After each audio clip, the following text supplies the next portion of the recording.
Hey guys, it's Randy here again. We've been showing some different things, putting some different videos together. I told Tommy and some others, I said, let's just do something a little bit different since we're at home anyway, and this is some stuff that I probably wanted to tell you guys for a while, but it just doesn't fit that well in a regular class.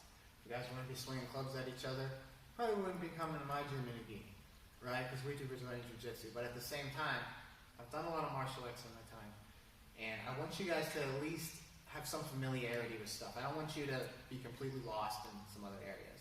So no, it's not going to be very complex. I'm very out of practice with a lot of this, to be honest, and a lot of the complexity, in my opinion, is unnecessary. But the idea is, I'm going to just give you like a little framework of what you might do if somebody's swinging something at you. Okay? There's a lot of different ways you can solve this. I'm just going to show you what's worked for me in the past. I don't know if anyone's actually like really swung anything at me to try to really hurt me, but I drilled this a lot. I've only been in like 6 real fights today where I'm empty-handed, but this is something that I did a lot with drills when I was much younger, like in high school. So the idea here is, Tommy of course has his little club, right? The reality is this doesn't have to be a club, it can be just about anything. It could be like a baseball bat, a pool cue. It could be a knife that, honestly, it's the hardest thing to do this against is a knife. It would be easier if you had a sword than a knife. We won't get into all that, but we're just going to use this as sort of, a thing to show. The idea here is that, simple conceptually, I want to try to divide the world into a couple different attacks.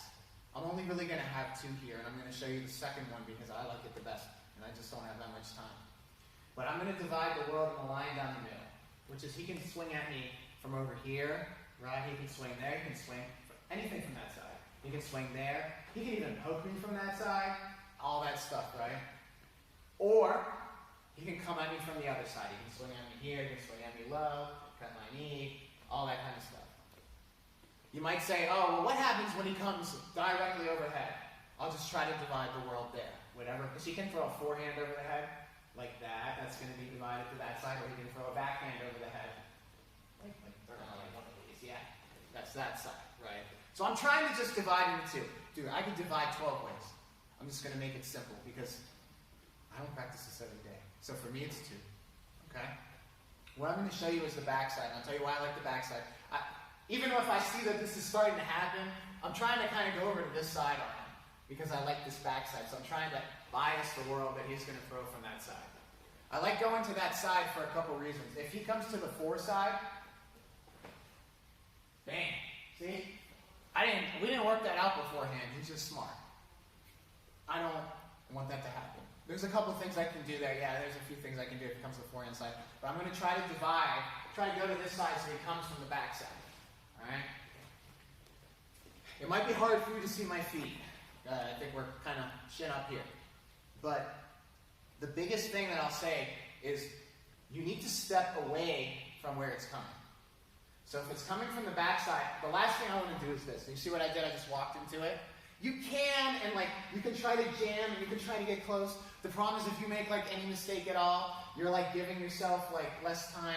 I like to go away from it. So when things come from this side, I'm going to take my left foot, the one that's farther away, and I'm going to come in to jam him, but I'm going to step with the other foot away, so that way I'm jamming him more like this here. So the biggest thing is when I divide the world, when it comes here, I go away from it when I come in. That's just easier. And that'll work whether it was do a thrust from that side. It works here too. It's the same kind of thing. I'm just dividing the world, right? It's coming from that side. So he'll do a swing, he comes, I come up here, boom, I'm going to crash in here. I've learned this way, right, he's very good, right? Or I've learned this way. It doesn't matter that much. I just need to kind of get my hands up. I need to crash and take his leverage away. So he comes up in here, I step away, boom, I'm just crashing in here. Just put it up. You guys know how to crash when we're throwing punches in the gym, right? It's no different with here. You crash like this. Once I'm here, a lot of times, this is a good time to just throw a couple hits in on him. I don't know, can you do an elbow? Can you do a hammer fist? Can you just knee him a little? Not a bad time to do that. Once you've thrown a couple hits, you got that crash in there, I'm just holding here. You guys know how I tap you like this sometimes? Yeah, you guys love that one. That's the best, right? It's the same thing from standing. It's wakigatami. I like this control. So you're coming here. You're just kind of stepping in front of him, shooting it down. See what I did? I just kind of came here. This kind of comes in. just like I do on the ground, but I'm from standing. This is the main control. This is just helping out. All right? I go 2 on 1 here. One of the tricks to doing this, especially standing, it's harder to control him standing, because like if I come here and I do this to Tommy, he's being a good partner right now, but if he like does this and bends his arm back, oh man, it's going to be hard, right? If I just stand there. The trick, I learned this like 10 years ago, was instead of just like coming down here and holding on him, I need to circle him a little. I need to take this part of his hand and kind of pull it in a circle and upwards, while I kind of circle this downwards. So like when I circle, try to pull it in. See how I'm kind of doing that a little bit, that little bit of a circle? Did you feel the difference on that? Huge difference, because if I just go here, I'll hold him tight. Go. I mean, I have his arm in a weak position, but I'm still like muscling him a lot. Dude, if I do that to Dave, man, he's going to go like that. But when I do the circle, it works. So he comes in here, I step away, boom, I crash in, hit, and I start to circle a little bit. I drop down and I circle a little bit. Once I kind of feel I have this control on his hand, I'll show you how you take it away. You guys know how I tell you how to break grips on the gi? It's the same concept. We're breaking his grip on whatever he's got in his hand. So just kind of showing you the concept here. If Tommy holds on like this is most how people would hold on. His thumb is holding on here. Try to clear his thumb out somehow. Try to just clear it out. You can push it. You can just slide it with like a pad of your hand. Just trying to get him to more like a gi grip here.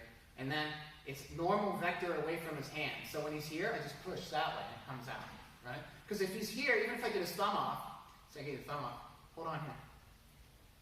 Not so good, right? Hold on now. It's easy.